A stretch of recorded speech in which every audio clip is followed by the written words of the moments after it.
Miguel Figuera, wow, the best individual performance in the ISL so far this season. ഏതാ മോനെ സാനം എട്ടങ്ങേറ് കളി ആ ലെഫ്റ്റ് ഫുട്ട്. സ്പോർട്ടിംഗ് ഡൽഹി കളിയുടെ തുടക്കത്തിൽ തന്നെ ഓഗസ്റ്റിൻ ലാൽറോച്ചാനയിലൂടെ ഒരു വെടി അങ്ങോട്ട് കൊടുത്തപ്പോ തിരിച്ച് ഈസ്റ്റ് ബംഗാളിന്റെ വക ഒന്നല്ല രണ്ടല്ല മൂന്നല്ല നാലെണ്ണം. ആൻഡ് അതിൽ ഏറ്റവും വലിയൊരു പങ്ക് വഹിച്ച പ്ലെയർ ആണ് ഈ 25 വയസ്സുകാരനായ ബ്രസീലിയൻ മിഡ്ഫീൽഡർ മിഗേൽ ഫിഗേറ. ബസുന്ധര കിങ്സിൽ നിന്നും കൊൽക്കത്തയിലേക്ക് മോഹൻ ബഗാനിലൂടെ എത്തിയ റോബ്സനെ കുറിച്ച് ഞാൻ ആദ്യ മത്സരത്തിന് ശേഷം പറഞ്ഞിരുന്നു. ഇപ്പതേ ആ ക്ലബിൽ നിന്ന് തന്നെ കൊൽക്കത്തയുടെ മറ്റേ പാതി, അതായത് റെഡ് ആൻഡ് ഗോൾഡ് ഈസ്റ്റ് ബംഗാളിലേക്ക് വന്ന ഈ ഒരു താരം ISLനെ വിറപ്പിച്ചിരിക്കുകയാണ്.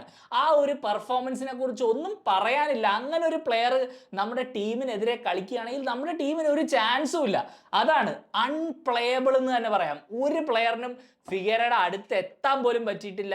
ഏത് ലെഫ്റ്റ് ഫുട്ട് പാസ് കൊടുത്ത് മടുത്ത് നന്ദകുമാർ കുറെ ചാൻസ് മിസ് ചെയ്തുകൊണ്ട് മാത്രമാണ് അദ്ദേഹം ഒരു ഹാട്രിക് ഓഫ് അസിസ്റ്റ് നേടാണ്ടിരുന്നത്.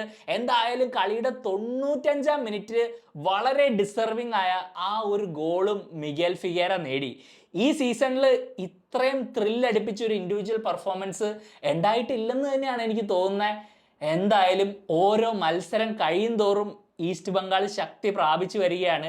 എസജാരി 2 ഗോൾ അടിച്ചു. എഡ്മണ്ട് സ്റ്റാർട്ടിംഗ് ലൈനപ്പിലേക്ക് വന്ന് ഒരു വലിയ ഇമ്പാക്റ്റ് ഉണ്ടാക്കി. ഇവര് ഈ വർഷത്തെ ടൈറ്റിൽ കൊണ്ടുപോവോ ഇല്ലയോ, ആ ചോദ്യം വീണ്ടും പ്രസക്തിയേറി വരികയാണ്. ഇനി അവർക്ക് 2 മത്സരങ്ങൾ അടുത്തത് ജംഷഡ്പൂരും ഗോവയായിട്ടാണെന്നാണ് എനിക്ക് തോന്നുന്നത്. ആ മത്സരങ്ങളിലും ഇതുപോലത്തെ പെർഫോമൻസുകൾ വരികയാണെങ്കിൽ ഈസ്റ്റ് ബംഗാളിനെ എല്ലാവരും പേടിക്കണം.